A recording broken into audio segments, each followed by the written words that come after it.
Treaty 6 and Treaty 8 First Nations, which is traditional land for First Nations and Métis. So I'm kind of excited to be here. I'd also like to thank the Edmonton Archives and the City of Edmonton for giving us this space. So while you're here, please take advantage of the various historical displays throughout the building. If you would have told me 1,000 days ago that I would be standing here today introducing an app, this technically minded housewife from the bush, I would have laughed at you. However, 986 days ago, so we did it in less than 1,000 days, we had our light bulb group that came up with this concept, and we ran with it. So the meeting addressed several key issues that the heritage societies and other organizations face up north. The oldest European settlements in Alberta are in Fort Vermilion and Fort Chipewyan, so we're really missing the boat without that good solid base of our heritage being displayed. So the question was how to share a lot of this with the public, short of creating thousands of websites that would take you hours and hours to research to find out where you want to go. And History Check, which is on the slideshow here, is what we came up with. I'm really quite excited. So we've released the app with basically a sampling of what's to come. We currently have 331 communities or regions on the map, with at least 1,000 points of interest online already. We're encouraging other heritage societies and organizations to help us add to this content and really make this app grow so it's your one-stop shop for both heritage and travel opportunities. So I think that's not too bad for a hotelier from Canuso, and Linda way back there at the table, a retired school teacher, and myself to get all that information into History Check. It seems not so long ago, but yet barely yesterday, that I was so proud when our local MLA for the Lesser Slave Lake region mentioned the Friends of Historical Northern Alberta Society in her maiden speech at the Alberta Legislature. How FNAS was an example of resourcefulness and creativity, and for those of you that have explored the app already, I think she called that one dead on. So I'd like to introduce the Honourable Minister Danielle Larivee of Children's Services to come and say a few words.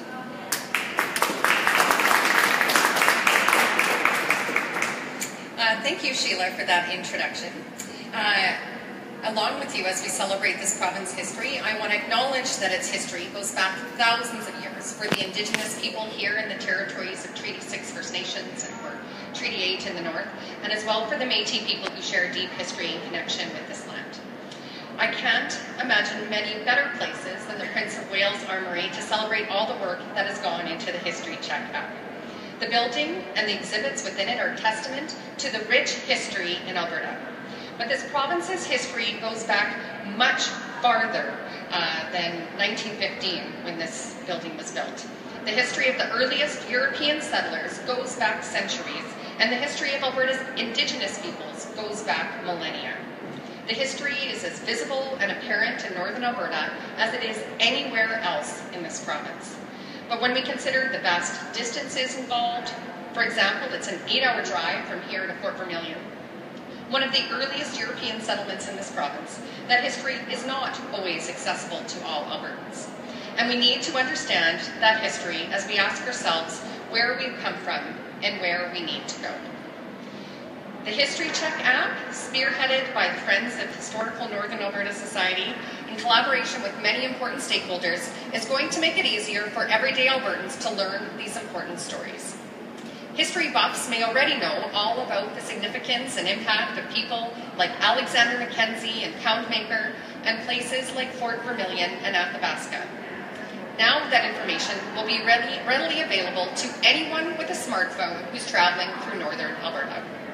Not only will it promote the rich history and culture in the north, it will help connect visitors to opportunities for recreation, parks, camping, and other services.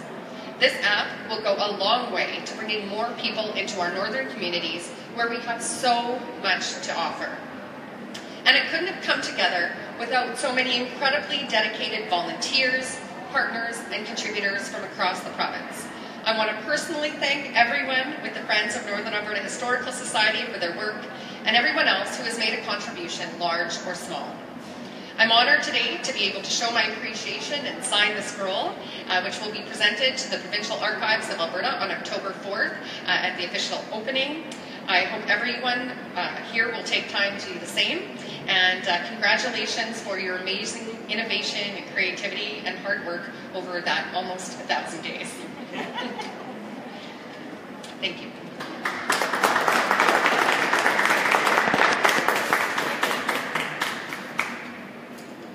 So if there's one group that has gone out of their way from the light bulb moment to today and into the future to help us out financially through information on most of the articles within the article section, it's not even on the slideshow, or it'd be forever, it's the Edmonton and District Historical Society. So today we have Stephen Yakimets, a director, to come and say a few words.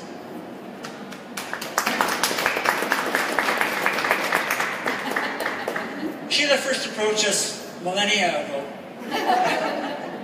at the Edmonton District Historical Society and said, I've got this idea for an app. I was like, okay, well, what are you trying to do here? Like, is this just like a Smith, Alberta thing? It's like, no, it's going to be all of Northern Alberta. Like, hey, we can get on board with this. And the association, the society, thought, well, how can we support Sheila? So, of course, it was, through use of finances and materials, etc. And really for us, it came down to a case of, this is not just Smith, this is not just the Peace River country, this is not just the Fort McMurray area, this is all of Northern Alberta. And so being the Edmonton and District Historical Society, it made sense to us. And we're very happy to be able to support and work with Sheila, because anytime that we can get the word out about the history of the region, whether it be our speaker series, whether it be working with Sheila on the app, it all helps make Alberta a better place. And one of the great things is that when you pull up your phone and bring up your app, is that of course it says, I am here, but it also tells you what's near me. And the wonderful thing about the what's near me is that it lets the visitor find out more about the attractions that surround them. So all too often we go to a specific site, whether it be somewhere like the Alberta Railway Museum or what have you, we go there, but what else is in the area? So that's one of the great features and really helps enhance the usability of the app. So on behalf of the Edmonton District Historical Society, congratulations Sheila, you're 986 days since the light bulb moment. I really supported Friends of Historic Northern Alberta Society, the FNAS!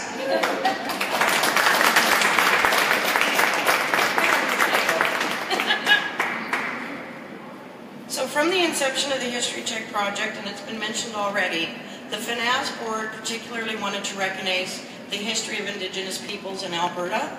We also have created a way that they can submit their stories and their words on the app. So the next person that I'm going to invite is a man I greatly admire, and I met him through this endeavor. We've had some great conversations and are preparing to share the history of the Papaschase First Nation. I'd like to introduce Chief Calvin Bruneau.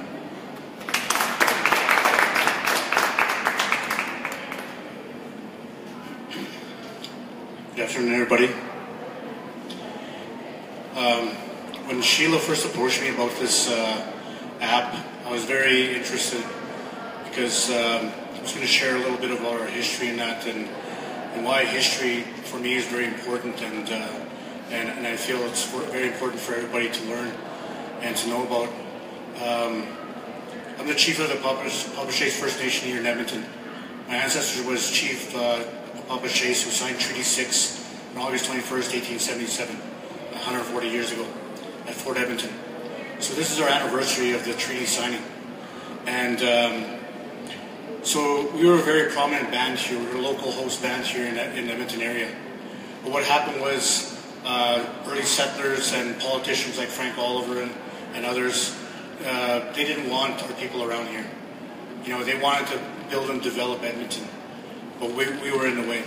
So they had to figure out a way of removing our people, and they did. And the government, but that was also in conjunction and with support and help of the federal government.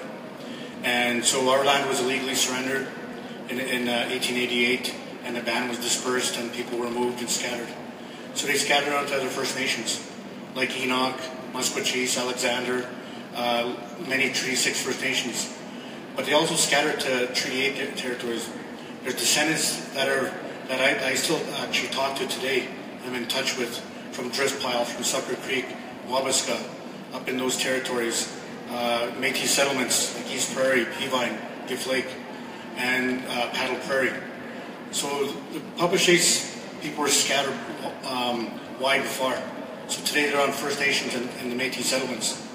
And so what happened was, you know, we came back in the mid-90s. We reformed and regrouped ourselves. We had our first election. Now, believe it or not, I've been on that since that first election. I've been on council, and since 1999. And I took over as chief in 2011.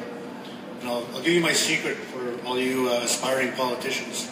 Is right from the get-go, next day I'm always busy, right? And that's how I campaign. I'm just busy doing something on behalf of the band. I'm always working, right? And and as part of this, you know, I eventually started to become asked to speak at university after I took over as chief. So I started speaking there every year. The professors would come in and get me to share Papaschase history, share early Edmonton history. And eventually, you know, I became more in demand. And I've spoken at high schools up in Slave Lake and High Prairie this past summer. So, you know, the history is very important to me. It's not only in First Nations Indigenous history, but it's how, you know, according to treaty, you know, the spirit and intent of these treaties were for us to share the land, to live together peacefully. That was the spirit and intent.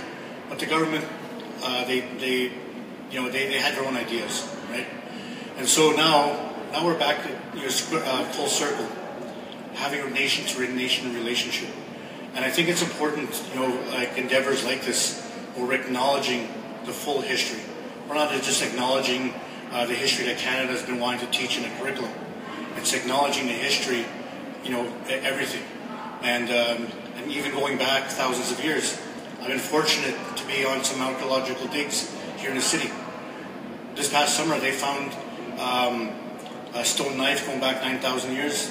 They found arrowheads going 2,000 to 3,000 years. So there's still rich archaeology here in Edmonton. But I know that's also across the province. But it's acknowledging all this history and then combining it together. And that's what we have here with this app. And so I'm very supportive. I told Sheila that. I said, I'm behind you all the way. And I'll do whatever I can to help support you, resources, give you information, maps, whatever you need to help, you know, with this endeavor. So now, because that's my passion too, is we want people to know not only our history, but early Edmonton and Alberta history too. Because it all works together, right? And so if we know the full truth, not the half truth, not the quarter truth, if we know the full truth, then we can have full discussion, we can have full consultation, we can have full cooperation. Okay, thank you.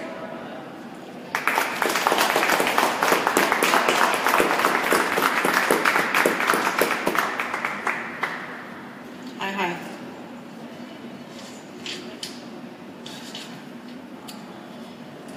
So, the Intensive History Check, which is obviously a rather large project that encompasses lots of different groups, individuals, and organizations, is not to replace them to be a guide to them. We have a handout on the table for heritage societies, not-for-profits, and others, so please take one while you're here. My next guest I met through one of the Facebook groups we're both members of. Shirley, Lowe, has been an invaluable source of advice and always given me a boost when I needed one. So I'd like to introduce Shirley Lowe, former Edmonton Historian Laureate.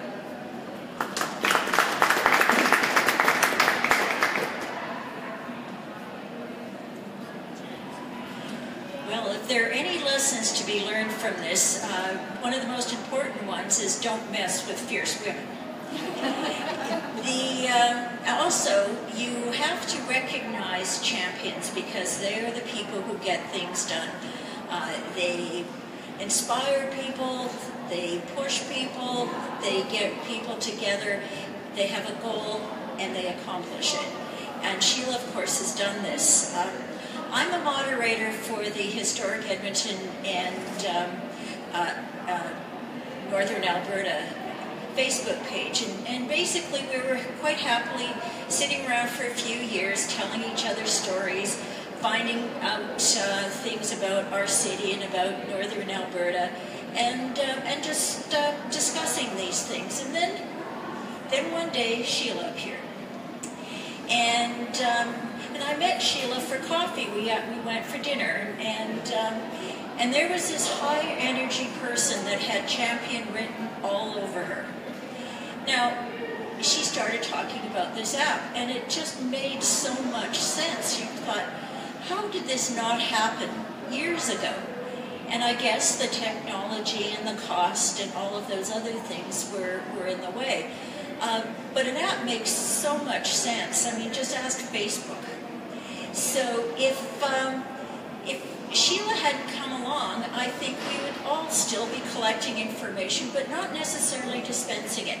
The beauty of this project is it not only collects that information from all of us, because the particular Facebook that we're on has a number of members on it from other places, from other heritage organizations, and we all have stories. But it also dispenses information. And I remember traveling around looking at paper stuff that Edmonton Tourism would put out, or Alberta Tourism, and thinking, this is outdated, this doesn't work. So paper isn't the answer. And the technology that we have now is just so simple and makes so much sense. So congratulations to everybody who's worked so hard on this project, and I think it's going to be an incredible success. Our next job is just to get it's an organic thing, and we need to put more information on it and keep it updated constantly, and I think together we can do that. Thank you, Sheila.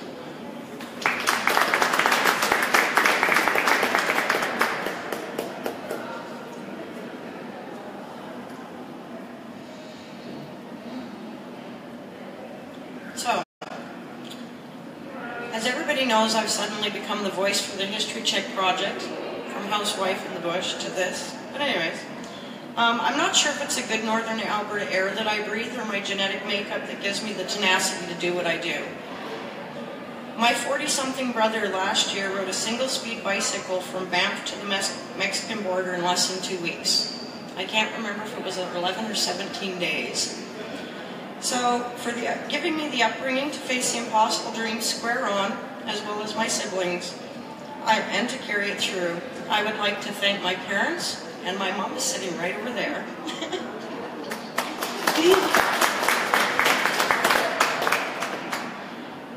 Again, I've never been alone in this project, and I'd like to recognize my working partners, Scott Astle and Linda Collier, who have done a lot of things. Also the Finance Board, Shannon Thompson, the President, Lucille Cook, former President, Daryl Sound, our Vice President, Petra Devan, who is our second Vice, Darlene Novak is our Treasurer, and Ann Holden in the back is our Secretary. Most of these people could not come here today. We also have Curtis Blakey, who is with Strathcona Archaeological Society around the corner. He's one of our directors, as well as Renee Charbonneau, better known as Belt Drive Betty, Charlotte Cardinal from the Wabasca region, Danielle Geddes, and former Director Caitlin Weinrich. And from our local area, who's supported us all the way, I would like to invite Murray Kerik, our Reeve, and just for you, Murray, straight out of Smith.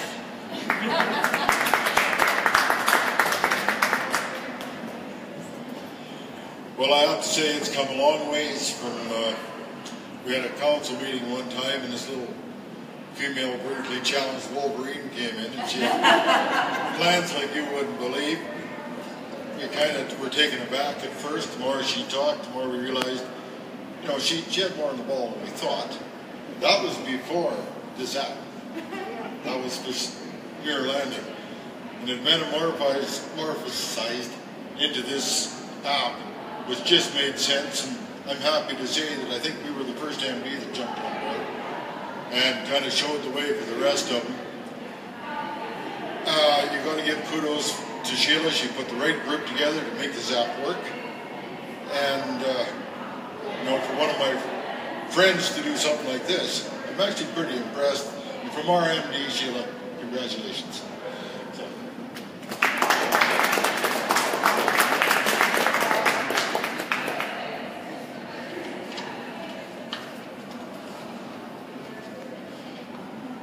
Microphones always grow on me.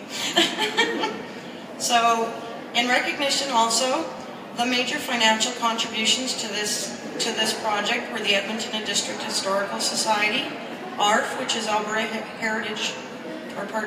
Historical Resources Foundation, the MD of Lesser Slave River, the MD of Opportunity, Mackenzie County, County of Grande Prairie number 1, Saddle Hills County, also the Slave Lake Regional Tri-Council, which encompassed the town of Slave Lake, Sawridge First Nation, and the MD of Lesser Slave River, the Smoky Lake Economic Development Committee, including Smoky Lake County, the town of Smoky Lake, the village of Wiskatnu, and the village of Vilna, and also the town of Sexsmith, Wembley, and High Prairie.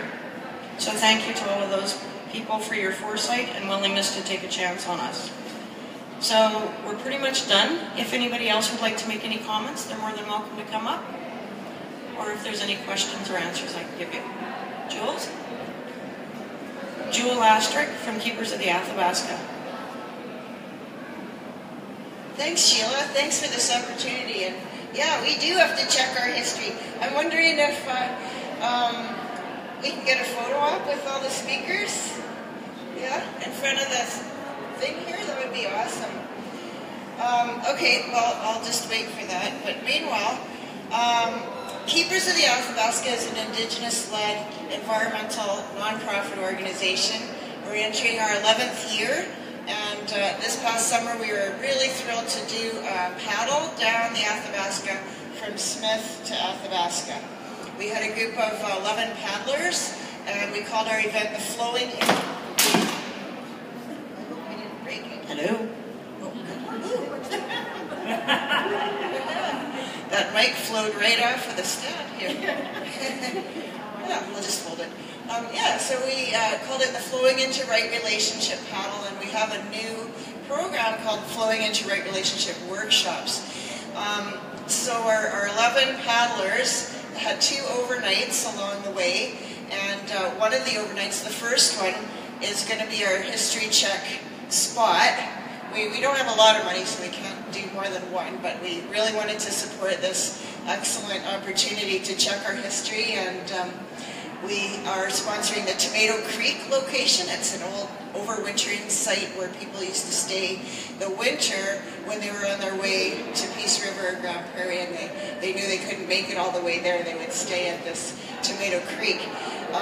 Unfortunately, the water levels are really different today than they were back then, and we were not able to paddle up Tomato Creek the 1 or 2 kilometers that it takes to get to the actual location where people camped over the winter and where all the tomato cans apparently are, which is why it's called Tomato Creek.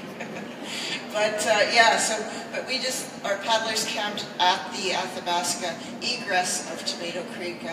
Now we know that it's going to be a hike, not a paddle up the creek. We'll leave a little bit more time the next time we do that run, and we'll try and make it up and actually take some pictures at the location itself.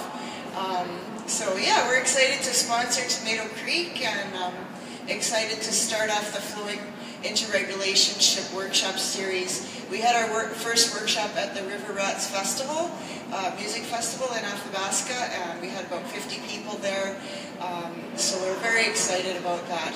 And this series encompasses lots of different things. We're talking about pre-contact water laws and Indigenous water governance, what types of laws and agreements were in place before contact.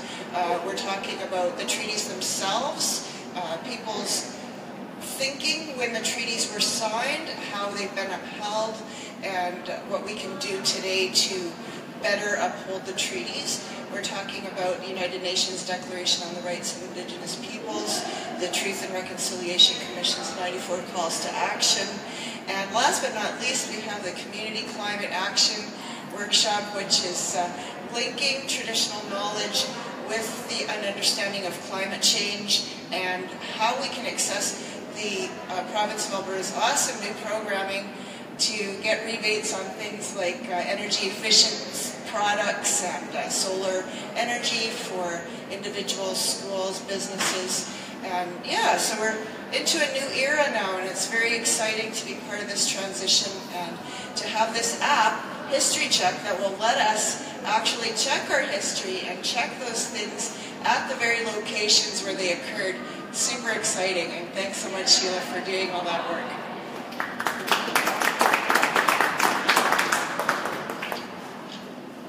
Well, I think that is about it. So, Ruth, would you like to speak? Yes? Looking back over the years that you spent, I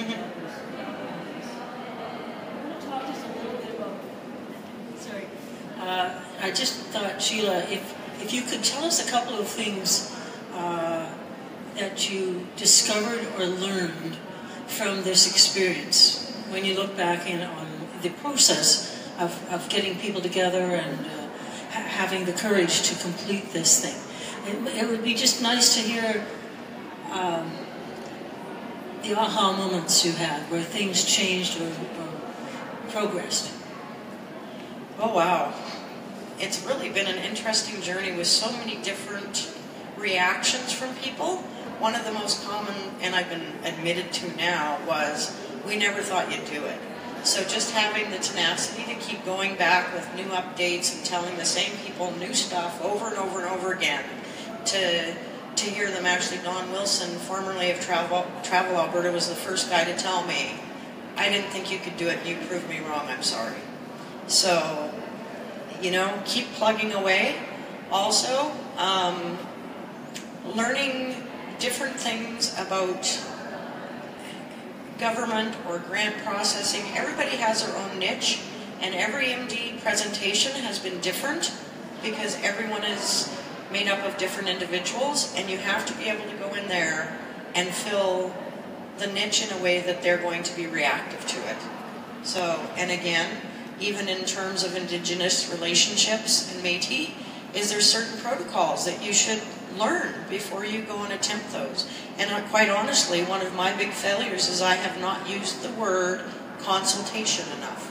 It's my intent, but to not know the verbiage is an interesting process. So that the more that we can explore and learn that about each other, the more successful you are. Did that kind of answer your question? I followed your progress on Facebook, and it was heartening to me. I come from an arts background, and people in the arts are always having to come up with projects and follow through on them, and I know how difficult it is to get sponsorships and to maintain your own courage. So I want to commend you for that, and thank you for your posts.